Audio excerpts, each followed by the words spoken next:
যাত্রা পুস্তক 28 অধ্যায়।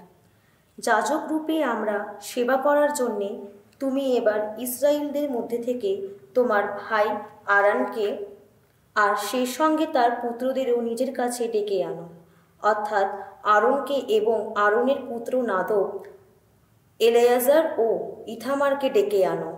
তোমার ভাই আরনের জন্য তৈরি করিয়ে নাও পবিত্র ক্রিয়া অনুষ্ঠানে ব্যবহার্য এমন শ্বাস পোশাক, যেগুলি প্রকাশ করবে তার মর্যাদা ও সম্মান। এ ব্যাপারে যাদের আমি বিশেষ কর্মবুদ্ধি দিয়েছি, তুমি সেই সব কর্মদক্ষ কারিগরকে এনে নির্দেশ দাও, তারা যেন তেমন শ্বাস পোশাক তৈরি করে, যা পরে আরন যাজক রূপে নিয়োজিত হয়ে আমরা সেবা করবে। তারা যেন এই শ্বাস পোশাক তৈরি করে: একটি বক্ষথরিকা, একটি এফোদ, লম্বা ঢিলে একটি পোশাক, কাজ করা একটি লম্বা ঝুল জামা, আরেকটি কোটি বন্ধনী। তোমার ভাই আরন ও তার পুত্রদের জন্য তারা সেই শ্বাস পোশাক তৈরি করুক, যা পবিত্র ক্রিয়া অনুষ্ঠানে ব্যবহৃত হবে। আরনকে সেই শ্বাস পোশাক পরে যাজক রূপে আমার সেবা করতে হবে। সেগুলি তৈরি করার কাজে তারা ব্যবহার করুক সোনার জরি, নীলচে বেগুনি, লালচে বেগুনি ও উজ্জ্বল লাল সুতো আর খোমের সুতো। এফোদটি তৈরি করার কাজে তারা সোনার জরি, নীলচে বেগুনি, লালচে বেগুনি ও উজ্জ্বল লাল রঙের সুতো এবং খোমের টোন সুতোই ব্যবহার করুক। একজন শিল্পী কারিগরি যেন সেটি তৈরি করে। এফোদটির দুই পাশের প্রান্তের সঙ্গে যুক্ত থাকবে দুই কাঁধে বসানো দুটি মোটা ফিতে। এই দুটি যোগবন্ধনের কাজ করবে। কোমরে এফোদের ওপর যে চওড়া কাপড়ের বন্ধনী থাকবে, তা যেন এফোদের মতোই এফোদের অংশ হিসেবে তৈরি হয়। তা যেন সোনার জড়ি দিয়ে, নীলচে বেগুনি, লালচে বেগুনি ও উজ্জ্বল লাল রঙের সুতো দিয়ে এবং খোমের টোন সুতো দিয়ে তৈরি হয়। দুটি বৈদুষ্য পাথর নিয়ে এসে তুমি সে দুটির ওপর খোদাই করবে ইসরায়েলের পুত্রদের নাম, তাদের জন্ম ক্রম অনুসারে একটি পাথরের ওপর প্রথম 6 জনের নাম আর একটির ওপর বাকি 6 জনের নাম। মণিকার যেভাবে শিলমোহরের ওপর খোদাইয়ের কাজ করে, সেইভাবে ওই পাথর দুটির ওপর ইসরায়েলের পুত্রদের নাম খোদাই করতে হবে। তারপর পাথর দুটিকে কারুকার্য করা সোনার দুটি ফ্রেমের মধ্যে বসিয়ে রাখতে হবে। পাথর দুটিকে এবার এফোদের সেই দুই কাঁধের মোটা ফিতের ওপর আটকে রাখতে হবে। ওই পাথর দুটোর কাজ হবে ইসরায়েলিদের কথা মনে করিয়ে দেওয়া। আরন তো তাদের নাম কাঁধে বহন করেই ভগবানের সামনে গিয়ে দাঁড়াবে, তাদের কথা ভগবানকে মনে করিয়ে দেবে। তুমি কারুকার্য করা সোনার দুটি ফ্রেম তৈরি করিয়ে নেবে, আর সেই সঙ্গে দড়ির মতো করে পাকানো নিখাত সোনার দুটি শিকলি, এই দুটি শিকলি কারুকার্য করা ফ্রেম দুটির সঙ্গে লাগিয়ে রাখতে হবে। তুমি সেই বিচার নিষ্পত্তি বক্ষথলিকা তৈরি করিয়ে নেবে। একজন শিল্পী কারিগরি যেন এটি তৈরি করে। এফোদটি যেভাবে তৈরি করা হয়েছে, এটিও সেইভাবেই তৈরি করতে হবে। এটিও সোনার জড়ি দিয়ে, নীলচে বেগুনি, লালচে বেগুনি ও উজ্জ্বল লাল রঙের সুতো দিয়ে এবং খোমের টোন সুতো দিয়েই তৈরি করতে হবে। বক্ষথলিকাটি বর্গাকার হবে, 2 ভাঁজ হবে, তা 1 বিঘত লম্বা আর 1 বিঘত চওড়া হবে। তার ওপর ফ্রেমে বসানো 1 প্রস্থ মণি 4টি সারি করে আটকে রাখতে হবে। প্রথম সারিতে থাকবে রধিরাক্ষমণি, পোখরাজ ও মরকত মণি। দ্বিতীয় সারিতে থাকবে ফিরোজ, নীলা ও হীরা। তৃতীয় সারিতে থাকবে গোমেদ, অকিক মণি ও রাজাবত্ত মণি। চতুর্থ সারিতে থাকবে হেমকান্ত মণি, বৈদুর্য মণি ও সূর্যকান্ত মণি। ওই সব মণি কারুকার্য করা সোনার ফ্রেমেই বসিয়ে রাখতে হবে। ওই মণিগুলির ওপর লেখা থাকবে ইসরায়েলের পুত্রদের নাম। তাদের নামের সংখ্যা মতোই 12টি মণি থাকা চাই। শিলমোহরের ওপর যেমন নাম খোদাই করা হয়, তেমনি এক একটির মণির ওপর একটি নাম অর্থাৎ 12টি গোষ্ঠীরই নাম খোদাই করে নিতে হবে।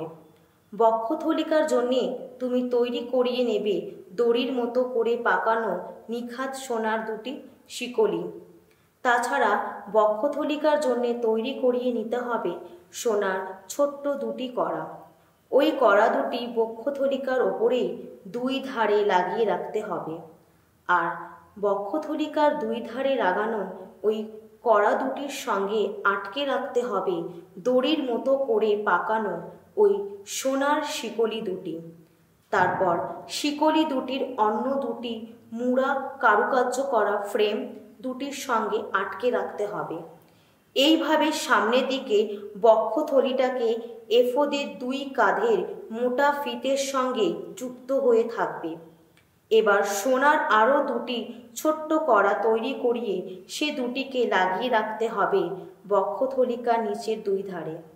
বক্ষথলিকার পেছনের দিকে যে দিকটা রয়েছে এফোদের মুখোমুখি সোনার আরও 2টি ছোট্ট কড়া তৈরি করিয়ে সে 2টিকে এফোদের সামনের দিকে কাঁধের 2 মোটা ফিতের নিচের প্রান্তে লাগিয়ে রাখতে হবে সেলাইয়ের জোরের কাছে এফোদের কোমরের চওড়া কাপড়ে বন্ধনীর ওপরে।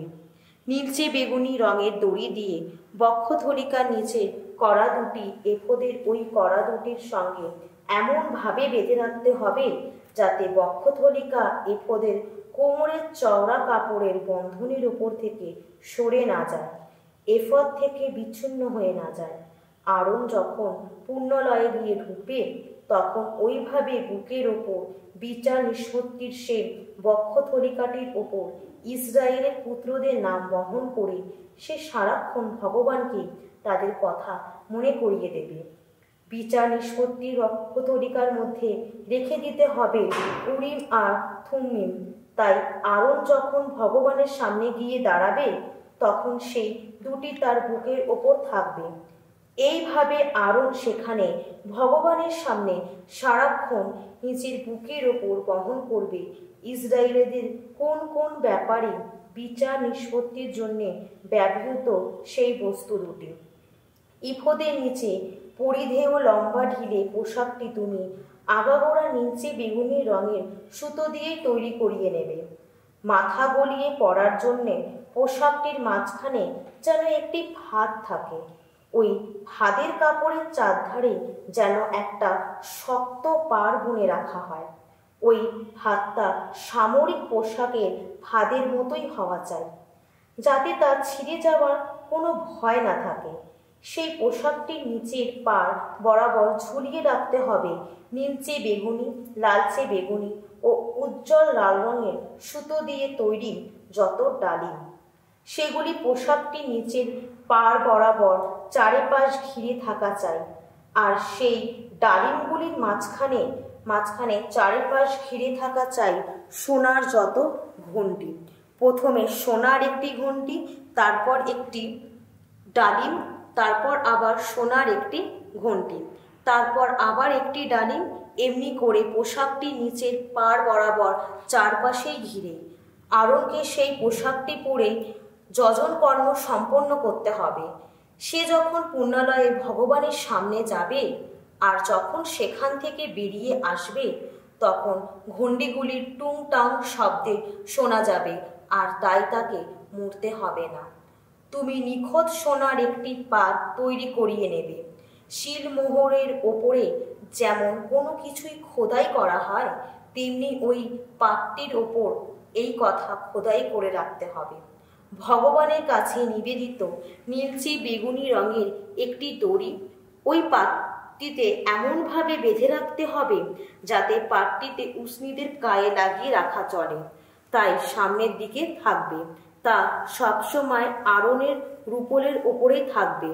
ইসরায়েলেরা পবিত্র যা কিছু ভগবানের কাছে নিবেদন করবে তাদের সেই সব পুণ্য অর্ঘ্য উৎসর্গের ব্যাপারে তাদের যত দোষ ত্রুটি হবে আরণকেই তো সেই সব কিছুর বোঝা বহন করতে হবে।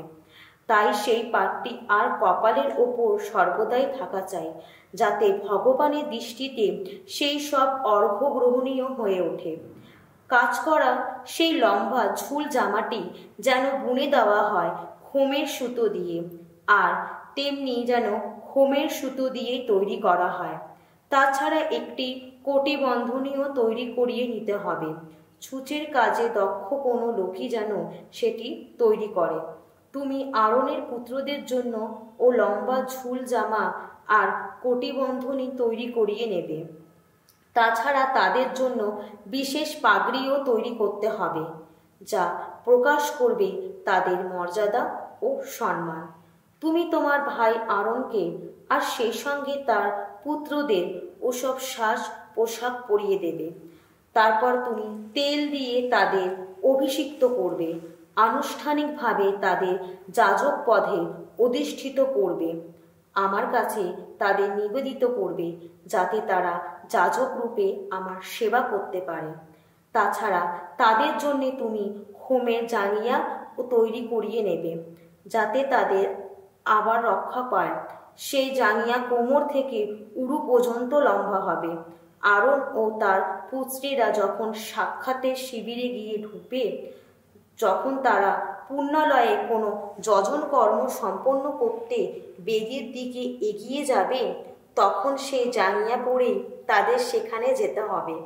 তাহলে তাদের কোনো দোষে দোষী হতে হবে না, তাদের মরতেও হবে না। আরনকে ও তার বংশধরদের বরাবর এই নির্দেশ পালন করতে হবে। সামসঙ্গীত ৪৯। ধনসম্পদদের অসারতা। কোরাহ বংশীয় গায়ক দলের সামসঙ্গীত।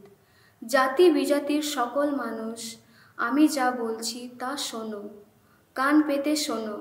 মর্তবাসী সকলেই, নামী বা অনামী, ধনী নির্ধন, তোমরা সবাই শোনো। তোমাদের আমি শোনাব এবার প্রজ্ঞার কিছু কথা। আমার মন তো গভীর ভাবনায় ভরে আছে। এক মহাতত্ত্বের অর্থ উদ্ধার করতে ব্যাকুল আমি। সেতার বাজাতে বাজাতে বোঝাতে চাই নিগূঢ় এক সত্যেরই কথা। প্রতারকদের বিদেশ যদি ঘিরেই ফেলে আমায়, তেমন বিপদের দিনে আমার ভয়টা কিসের? ওদের যত ধনসম্পদ, ওই তো ওদের ভরসা। যত ধনরাশি নিয়েই ওদের দম্ভ আস্ফালন, অথচ কেউ তো দিতে পারে না অন্য কারো মুক্তিপণ। ঈশ্বরকে দিতেও পারে না নিজের ত্রাণের দাম।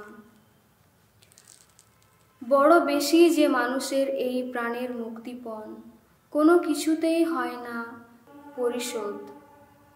তা যদি হতো, মানুষ তো হতে পারত চিরজীবী, দেখতেও আর হতো না তাকে রসালতা কোনো দিন। তাই দেখা যায় জ্ঞানীর মৃত্যু হয়, অজ্ঞান যারা, অবোধ যারা, তারাও হারায় প্রাণ। নিজেদের যত ধনসম্পদ অন্যেরই হাতে ফেলে রেখে যায় তারা। তাদের সমাধি সেই তো ওদের চিরবাসস্থান, সেই তো তাদের আপন আবাস যুগে যুগান্তরে। যদিও এক সময়ে তাদেরই নামে যত জমি জায়গা ছিল, বহু সম্পদ থাকলেও কেউ তো হয় না চিরজীবী, সেও নশ্বর যে কোনো পশুরই মতো। নিজেদের ওপর অন্ধবিশ্বাস রাখে যারা, তাদের এই তো চলার শেষ। নিজেদের ফাঁকা কথায় তৃপ্ত যারা, তাদের এই তো পরিণাম। যত মেষের মতো হয়ে এগিয়ে চলেছে তারা অধোলোকের পথে, মৃত্যুই তো তাদের রাখাল। সরাসরি নেমে যাবে তারা সমাধির গহ্বরে। নিঃশেষে ক্ষতিও হবে তাদের দেহরূপ, অধোলোকই হবে তাদের স্থায়ী বাসস্থান। ঈশ্বর কিন্তু আমাদের প্রাণের মুক্তিপণ মিটিয়ে দিয়ে অধোলোকের কবর থেকে উদ্ধার করবেন আমায়। তিনি তো আমাকে কাছেই টেনে নেবেন না। কেউ যদি ধনী হয়, যদি সম্পদে ভরে ওঠে তার ঘর, তবুও ভয় পেও না তুমি। মৃত্যুকালে সে তো কোনো কিছুই সঙ্গে নিয়ে যেতে পারবে না। ধনসম্পদও তার পিছু পিছু যাবে না নিম্নলোকে। যখন সে জীবিত ছিল সে হয়তো নিজেকে ভেবেছে ভাগ্যবান, বলেছে নিজেকে অনেক অর্থ জমিয়েছ বলে সবাই তোমার কত সাধুবান করে। অথচ সেও তো তাদেরই সঙ্গে মিলিত হবে শেষে। তার বংশের পিতৃপুরুষ যারা, দু চোখে আর দিনের আলো দেখতে পাবে না যারা। বহু সম্পদ থাকলেও যে নির্বোধ অবুঝ সে তো নশ্বর, যে কোনো পশুরই মতো। সাধু মথি রচিত মঙ্গল সমাচার, 25 অধ্যায়ের 31 থেকে 46।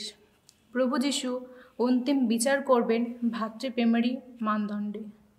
মানবপুত্র যখন আপন মহিমায় মহিমান্বিত হয়ে আসবে আর তার সঙ্গে আসবে সমস্ত স্বর্গদূত, সে তখন নিজের গৌরবের সিংহাসনে এসেই বসবে এবং তার সামনে তখন সকল জাতির মানুষকে সমবেত করা হবে। মেষপালক যেমন ছাগ থেকে মেষদের পৃথক করে নেয়, তেমনি সেও মানুষদের থেকে মানুষকে পৃথক করে নেবে। মেষগুলিকে সে রাখবে তার ডান পাশে আর ছাগগুলিকে বাঁ পাশে।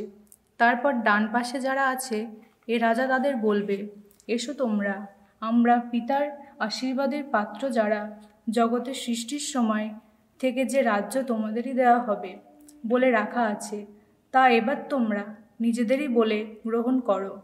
কারণ আমি ক্ষুধার্ত ছিলাম আর তোমরা আমাকে খেতে দিয়েছিলে, আর আমি তৃষ্ণার্ত ছিলাম, তোমরা আমাকে জল দিয়েছিলে, বিদেশে ছিলাম, দিয়েছিলে আশ্রয়, ছিলাম বস্ত্রহীন, তোমরা আমাকে পোশাক পরিয়েছিলে, আমি পীড়িত ছিলাম, তোমরা আমার যত্ন নিয়েছিলে, ছিলাম কারারুদ্ধ আর তোমরা আমাকে দেখতে এসেছিলে। তখন ধার্মিকেরা উত্তরে তাকে বলবে, প্রভু, কখন আমরা আপনাকে ক্ষুধার্ত দেখে খেতে দিয়েছিলাম কিংবা তৃষ্ণার্ত দেখে জল দিয়েছিলাম? কখন আপনাকে বিদেশী দেখে দিয়েছিলাম আশ্রয় কিংবা বস্ত্রহীন দেখে পরিয়েছিলাম পোশাক?